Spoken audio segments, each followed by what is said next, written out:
DMFT यानी district mineral foundation trust एक ऐसा ट्रस्ट जिसे खनन प्रभावित क्षेत्रों की बेहतरी के लिए बनाया गया था। डीएमएफटी के तहत फंड आता है ताकि उन इलाकों का विकास हो सके जिन इलाकों से सरकार खनन के जरिए पैसा कमा रही है।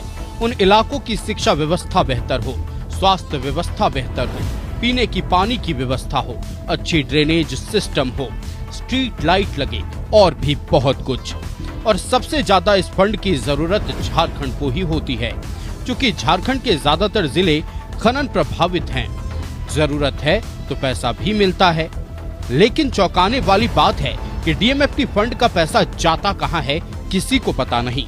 धनबाद हो या हजारीबाग, दुमका हो या चतरा, या फिर बोकारो हो या चाईबासा, डीएमएफटी फंड के तहत पैसा तो आया, लेकिन धरातल पर इसका लाभ नहीं दिखा।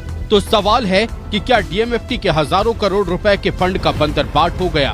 क्या जो पैसे खनन प्रभावित क्षेत्र के लोगों की बेहतरी के लिए खर्च होने थे वो अधिकारियों की जेब में चले गए? क्योंकि धरातल की सच्चाई यही बयां कर रही है। खनन प्रभावित क्षेत्र में ना तो पीने की पानी की व्यवस्था है, ना स्वास्थ्य केंद्र, और अगर बच्चों को स्कूल पढ़ने जाना हो तो कई किलोमीटर तक पैदल ही सफर तय करना पड़ता है। उदाहरण के तौर पर चाईबासा को ही देख लीजिए।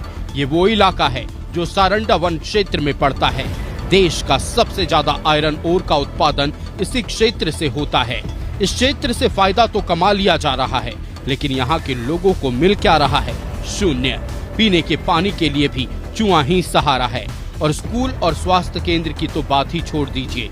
साल 2015 में प्रधानमंत्री नरेंद्र मोदी ने डीएमएफटी की स्थापना करवाई और इसके सुचारू संचालन की जिम्मेदारी जिले के उपायुक्त को दी।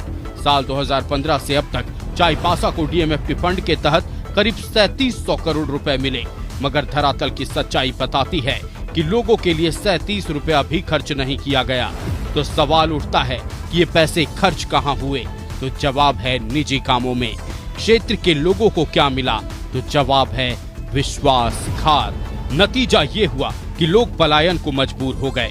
जाहिर सी बात है, शिक्षा, स्वास्थ्य और रोजगार के लिए कोई तो रास्ता तलाशना ही होगा। ऐसा नहीं है कि इतनी बुरी हालत सिर्फ चाईबासा की है, सभी माइनिंग बेस्ड जिलों का यही हाल है। अभी कुछ दिनों पहले बोकारो से एक मामला सामने आया था, जहां स्कूलों में बाला पेंटिंग के नाम पर करोड़ों रुपए का खर्च दिखा दिया गया, टैब खरीदने के नाम पर करोड़ों रुपए का खर्च दिखा दिया गया। लेकिन सच्चाई ये है कि मार्केट रेट से अधिक मूल्य का खर्च दिखाकर अधिकारियों ने अपनी जेबें मोटी कर ली। खनन प्रभावित क्षेत्र के लोग बस आस ही देखते रह गए। धनबाद में भी ना प्रदूषण पर नियंत्रण लग पाया और ना विस्थापितों के लिए कोई सुविधा का इंतजाम हो पाया। पैसा कहां गया? तो अधिकारियों के जेब में। दुमका पाकुड़ में पत्थर के खनन से लोगों की जिंदगी खोखली हो गई, माफिया माला माल हो गए, अधिकारियों की चांदी कट गई, और डीएमएफटी फंड का लूट हुआ वो अलग। खनन प्रभावित क्षेत्रों के लोग प्रदूषण से अपना फेफड़ा गला रहे हैं, बच्चे अशिक्षा का दंश झेल रहे हैं, और किसी की तबीयत बिगड़ जाए तो मौत ही मंजिल बन गई है। लेकिन अधिकारियों को मलाई खाने से फुर्सत नहीं। सवाल सभी जिलों के उपायुक्त से है। जब डीएमएफटी फंड की जिम्मेदारी आपको दी गई थी तो उन हजारों करोड़ रुपयों का बंदरबाट क्यों हुआ? क्यों लोगों को मूलभूत सुविधाओं का भी अभाव झेलना पड़ रहा है? उन्होंने तो अपनी जमीन, जिंदगी सब आपके भरोसे दे दिया, फिर उनके साथ विश्वासघात क्यों? कोई बात नहीं, हर एक पैसे का हिसाब होगा।